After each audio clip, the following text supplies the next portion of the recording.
Welcome back to the course on landscapes.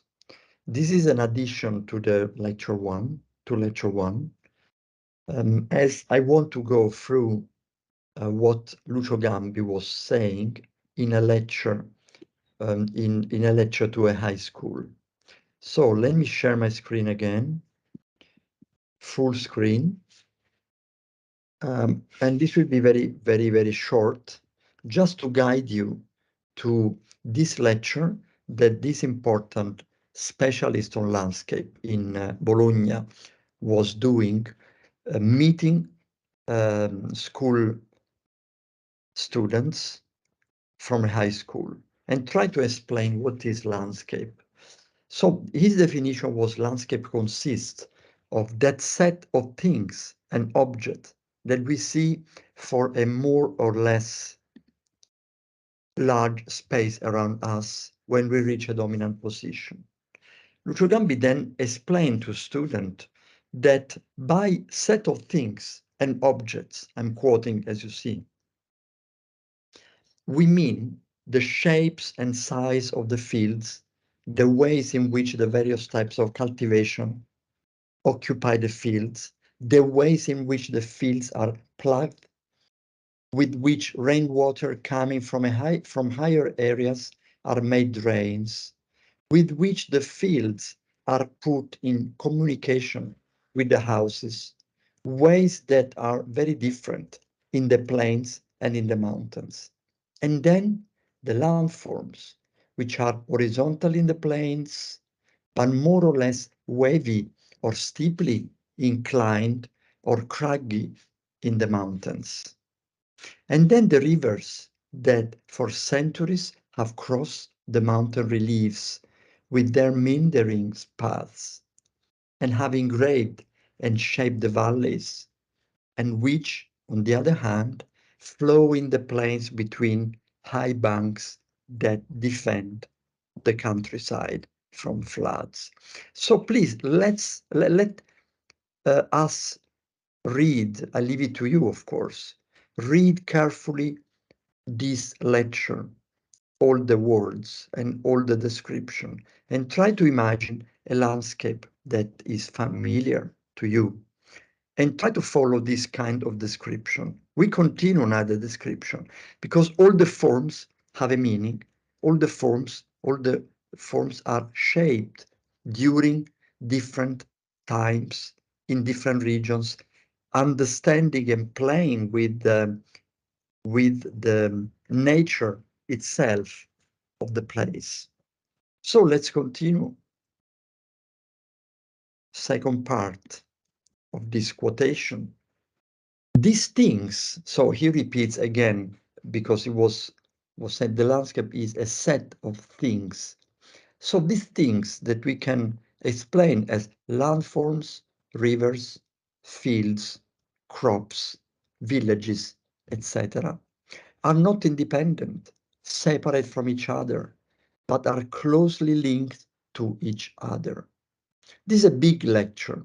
I'm not quoting, but just commenting. Try to understand what are the connections, why the elements of the landscape that you describe and you view, you enjoy from a good position, how these forms play one to the other. And I continue the quotation. And they are linked to other things that our eye cannot see in the landscape, but which equally leave their very important effects on the landscape. Things that recognize each other only by means of a complete study with other tools, and in particular with any type of written document. So I commend this part. You see that there is a visual approach to landscape, but then there is a deeper approach. Try to understand, try to study the history of the place so that you can recognize, you can follow what were the reasons. So written documents, exercises, study is very important.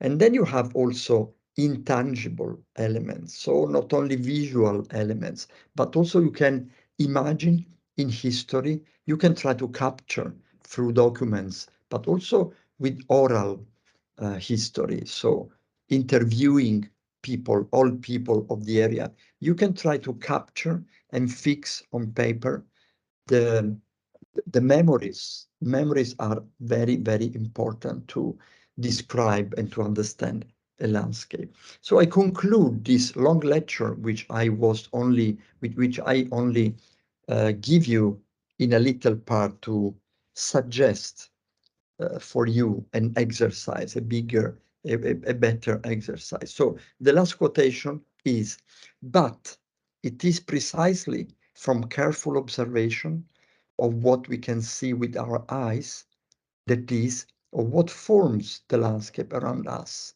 that we learn to ask ourselves questions. Through the answers we give to these questions, we learn to understand the history of how the world we inhabit, in which we move, was built and organized, the forces that produce it.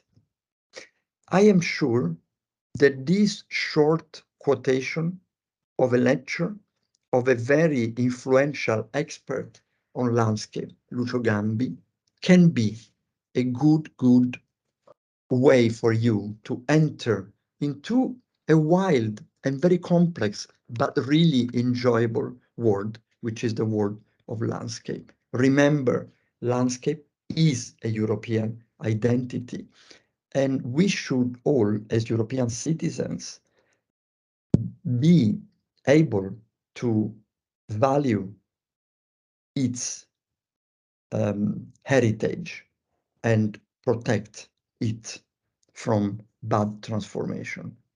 So we close this intermediate lecture, which follows lecture 1, and we'll see into lecture 2. Thank you for your attention.